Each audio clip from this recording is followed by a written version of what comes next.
ഇന്ന് ലോക തൊഴിലാളി ദിനം അഥവാ മെയ് ദിനം. 1886 അമേരിക്കയിലെ ചിക്കാഗോയിൽ ജോലി സമയം 8 മണിക്കൂർ ആക്കണമെന്നാവശ്യപ്പെട്ട് നടന്ന സമരത്തിന്റെയും തൊഴിലാളികളുടെ ത്യാഗത്തിന്റെയും ഓർമ്മയാണ് ഈ ദിനം ആഘോഷിക്കുന്നത്. സർവരാജ്യ തൊഴിലാളികളെ സംഘടിക്കുവിൻ, സംഘടിച്ച് സംഘടിച്ച് ശക്തരാകുവിൻ. 1886 ചിക്കാഗോയിൽ നടന്ന ഹെയ്മാർക്കറ്റ് ലഹളയുടെ ഓർമ്മയ്ക്കായാണ് ഈ ദിവസം തൊഴിലാളി ദിനമായി ആചരിക്കുന്നത്. ജോലി സമയം 8 മണിക്കൂറാക്കണമെന്നാവശ്യപ്പെട്ടായിരുന്നു ആ സമരം. തൊഴിലാളി പ്രതിഷേധ റാലിക്കിടെ ആരോ പോലീസിന് നേരെ ബോംബെറിഞ്ഞു. തുടർന്ന് റാലിയിൽ വലിയ സംഘർഷമുണ്ടാവുകയും പോലീസും തൊഴിലാളികളും തമ്മിൽ വലിയ ഏറ്റുമുട്ടൽ ഉണ്ടാവുകയും ചെയ്തു. അന്ന് നടന്ന ആക്രമണത്തിൽ നിരവധി പേർ മരിച്ചു. തെളിവുകളില്ലാതിരുന്നിട്ടും 8 തൊഴിലാളി പ്രവർത്തകരാണ് അന്ന് ശിക്ഷിക്കപ്പെട്ടത്. 4 പേരെ തൂക്കിലേറ്റി.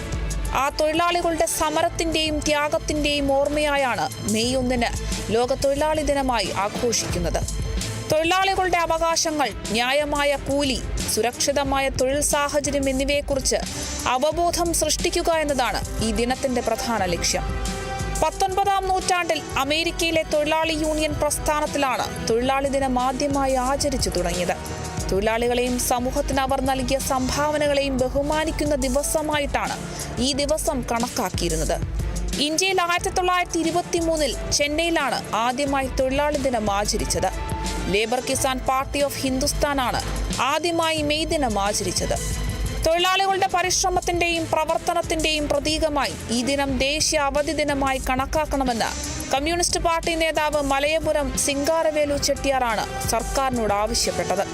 ഇന്നും ലോകമെമ്പാടും വിവിധ തൊഴിൽ മേഖലകളിൽ തൊഴിലാളികൾ വിവിധ അവകാശങ്ങൾക്കായി പോരാട്ടം തുടരുന്നു. News desk, Kerala vision news.